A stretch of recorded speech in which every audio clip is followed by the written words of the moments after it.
Repli des FARDC à Mitamba après les affrontements de Kirumu.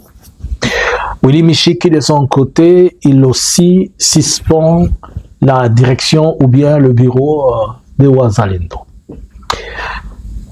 Qu'est-ce qui se passe et qu'est-ce qu'il y a eu de la situation ADEF dans le territoire de Mambasa, précisément dans le village de Muchacha.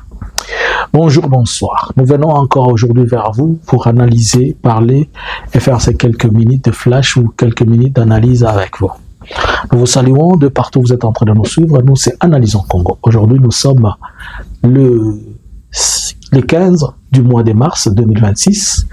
Par la grâce de Dieu, nous venons encore devant vous pour essayer de parler et d'analyser quelque chose. Alors, vous savez que dans notre première analyse, nous avons parlé des affrontements, ou bien nous avons parlé de ce qui s'est passé à Muchacha. Nous avons dit que ce dossier Muchacha demeure silencieux au niveau de Kinshasa, et je vais revenir avec d'autres détails approfondis, mais pour le moment, je vous fais quand même quelque chose. Alors, Muchacha, comme vous le savez, il y a eu 17 morts, 100 personnes qui ont été kidnappées.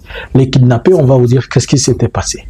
Selon les informations sécuritaires que nous avons recueillies sur place, au niveau de Muchacha, l'opération qui s'est passée le 14, disons les 14, c'est les 14 dont on a parlé de personnes qui étaient tuées.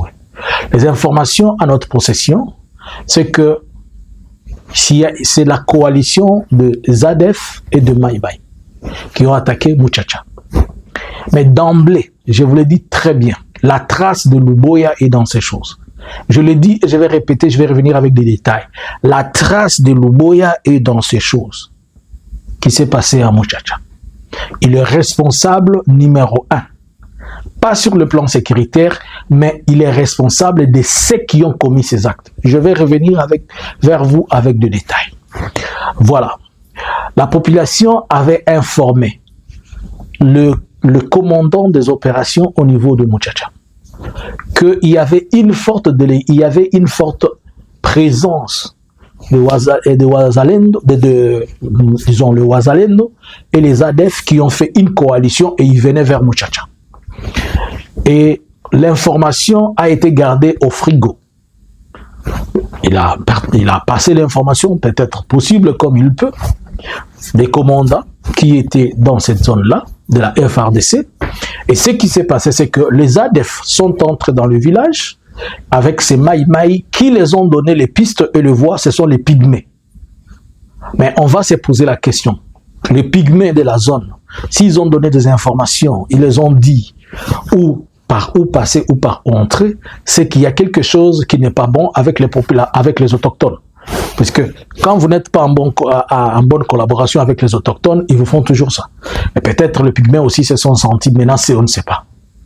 Et quand, selon les informations à notre possession, quand le soi-disant Maïmaï Wazalendo, et même quand vous voyez les images, vous allez vous étonner. Quand vous voyez le Wazalendo en question, et les ADF, ils sont arrivés dans le village, ils y ont resté pendant 2 jours.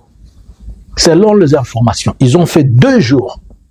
Ils observaient toutes les positions FARDC, ils observaient comment les policiers, les militaires, les gens dansaient, puisque c'est une carrière là, on dit, et ils regardaient tout. C'est après qu'ils se sont mis à faire les opérations. Ils ont laissé les Chinois sortir, les Chinois sont sortis, mais après ils ont massacré, ils ont mis à terre tout, et ils ont pillé. Et les 100 personnes dont on est en train de parler de kidnappés, ce sont des gens dont on a fait porter le butin qu'on a pillé. C'est-à-dire, après avoir pillé, ils ont fait porter le butin à ces gens-là, à la population, et ils les ont amenés où ils pouvaient aller avec. Jusque-là, ils ne sont pas encore entrés. À qui la faute? Au commandant des opérations, à la FARDC ou à qui? Mais moi, je vous dis, je vais revenir vous faire comprendre la main de Luboya dans ces choses. Alors, Willy Michiki, vous savez le feuilleton, non? On l'a suspendu. Mais curieusement, une vidéo qui est devenue virale, dit 14 hier, Willy Michiki, de son tour ou de son côté, il a aussi suspendu le staff Bon, alors que nous connaissons que quand vous regardez l'architecture de ces Wazalendo, vous allez voir, il y a un Willy Michiki qui est du Nord Kivu dans le territoire de Walikale, il y a Julien Paluku qui est du Nord Kivu dans le territoire de Lubero, il y a Mbindoule qui est dans le territoire de Lubero, il y a Mwindo Nzangi dans le territoire de Lubero, il y a Kitika dans le Maniema, il y a l'homme du Sud Kivu la Bitakwira. Alors, quand vous regardez cette structure, vous allez comprendre que c'est d'abord une structure des hommes d'affaires. Ce ne sont pas des politiciens, mais ce sont des businessmen. Et dans leur business, en commençant par Michik et les autres, tout le monde est d'abord en quête d'argent. Et pour cela, il faut un positionnement. C'est pourquoi vous voyez chaque fois quand il y a des sorties, vous allez voir Mbindoule, il fait des sorties ensemble, et Mwindo Nzangi, et Julien Paluku, puisqu'ils sont dans cette boîte-là, dans cette colloque-là que je suis en train de vous montrer dans leur structure-là. Mais dans ce qu'ils ont comme guerre entre eux, dans ce qu'ils ont comme affrontement entre eux, peut-être, comme vous le savez, ils veulent, tout le monde peut-être veut avoir cette position-là. C'est comme ça qu'on s'est attaqué à Michiki. Et Michiki, de son côté, il prend un document, il le suspend aussi. Il a suspendu tout le bureau et il dit personne n'a droit d'aller consulter, aller dans un bureau quelconque ou quoi que ce soit. Ils sont révoqués tous, ils sont tous suspendus. Moi, je pense qu'il y a un danger avec ça. Le territoire de Walikale doit avoir un danger. Dans les jours à venir, il est possible que Walikale tombe. Puisqu'il y a aussi un verrou qu'il ne faut jamais négliger, de Wazalendo, qui est toujours piloté par Michiki. Et si Michiki le dérange tellement, on ne lui permet pas de faire ce qu'il doit faire. C'est un coup de fil ou bien il passe un rapport à tous les Banyanga qui sont là-bas. Les garçons se retirent et ils font ce qu'ils peuvent faire. Ainsi, c'est aussi des Lubero, ils peuvent se dire, est-ce nous aussi un coup de fil. Jusque-là, avez-vous entendu une seule condamnation à propos de ce qui se passe dans les Lubero et qui se passe dans les ADF, dans la partie de l'Ituri? Personne. Alors, on a dit, comme les gens certainement vont me poser la question, mais l'État islamique a revendiqué ce qu'il a dit là-bas. Je vais venir vous expliquer pourquoi l'État islamique a revendiqué ce qui s'est passé dans l'Ituri. Qu'est-ce qui se passe dans le Sud Kivu? Est-ce que Uvira va tomber dans les jours à venir? À cet allure, je crois que il y a un téléphone qui a sonné de New York. C'est ce que je pense, de Washington. Je vous explique. Hier, avant-hier, il y a eu des affrontements dans le haut plateau, comme ça continue toujours. Et vous savez que Point Zéro a toujours été partagé, une partie occupée par la coalition de FARDC, FNDB, c'est-à-dire les troupes burundaises, il y a les troupes tanzaniennes, il y a les Angolais, il y a les FDLR, et y compris aussi le Wazalendo, ainsi que les autres, la milice burundaise là, qui est comme les forces du progrès du Burundi. Et les Burundais ont été attaqués au niveau de Point Zéro jusqu'à ce qu'ils ont décroché. Et les FARDC ont été aussi attaqués dans la zone et tous, ils ont fui.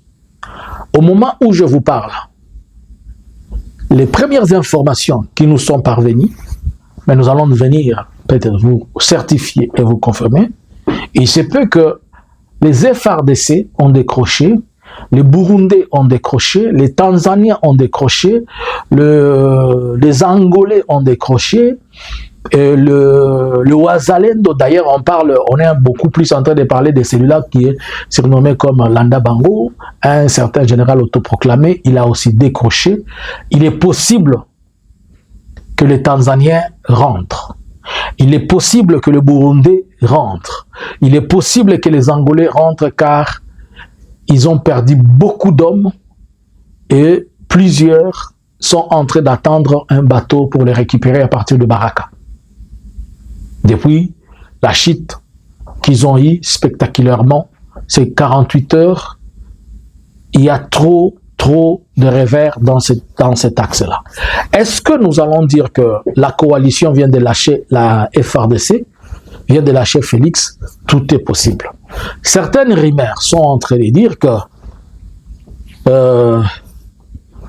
vu le revers de la situation, vous comprenez ce qui s'est passé à Goma, ça a prouvé et ça a démontré au niveau international que le problème c'était Félix. Et comme le problème était Félix, tout le monde est en train de s'en laver les mains et tout le monde ne veut pas s'impliquer.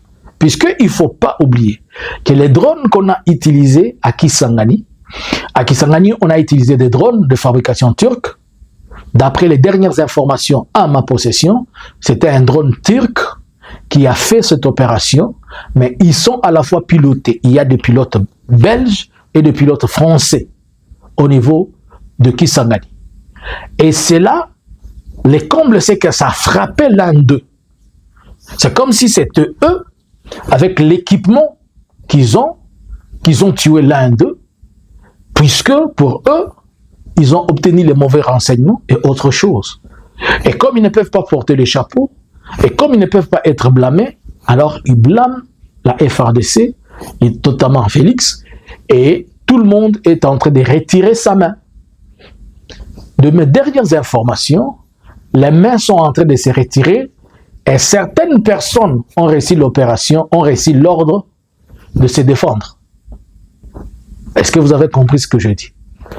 Certaines personnes ont réussi l'ordre de se défendre en leur disant « on ne vous a pas interdit de vous défendre, vous devez vous défendre ». Cela sous-entend, cela veut dire que certaines personnes doivent occuper des positions dont on leur disait « ne les occupez pas ». À l'occurrence, l'AFC doit occuper des oppositions qu'on était en train de dire « non, vous voyez ». Mais comme ils doivent se défendre, ils doivent occuper ces positions-là. Comme je viens de vous dire que les affrontements qui étaient dans le haut plateau ont fait qu'il y a beaucoup de morts du côté FARDC, des côtés alliés. On parle de 2 à 3 jeeps de personnes qu'on conduit dans le morgue et plusieurs blessés. Et c'est ce qui a fait que la FARDC a décroché dans le haut plateau. Ils sont tous en direction de Baraka et possiblement, je le mets encore au conditionnel, mais je vais revenir vers vous. Mais les premières informations que nous avons disent que les choses ont tourné au vinaigre pour ce qui est de position FARDC dans le haut plateau. Si les choses s'avèrent vraies, cela sous-entend, et cela veut dire que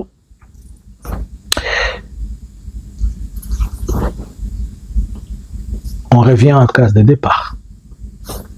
L'AFC occupe ses positions, il avance.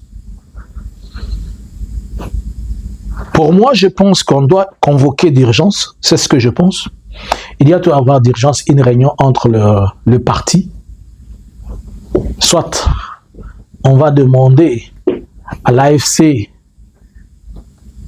de faire ceci ou faire cela, et on doit condamner le gouvernement de Kinshasa. Par ailleurs, vu l'ampleur des questions au niveau international, ça sera difficile d'organiser des réunions urgentes, et c'est le terrain qui va parler. Nous vous gardons, nous avons un œil sur ce que nous sommes en train de dire, mais nous allons revenir vers vous pour donner plus de détails. Mais sachez-le que dans le haut plateau, les FARDC ont décroché et c'est là, ça dit, ça sent la fumée.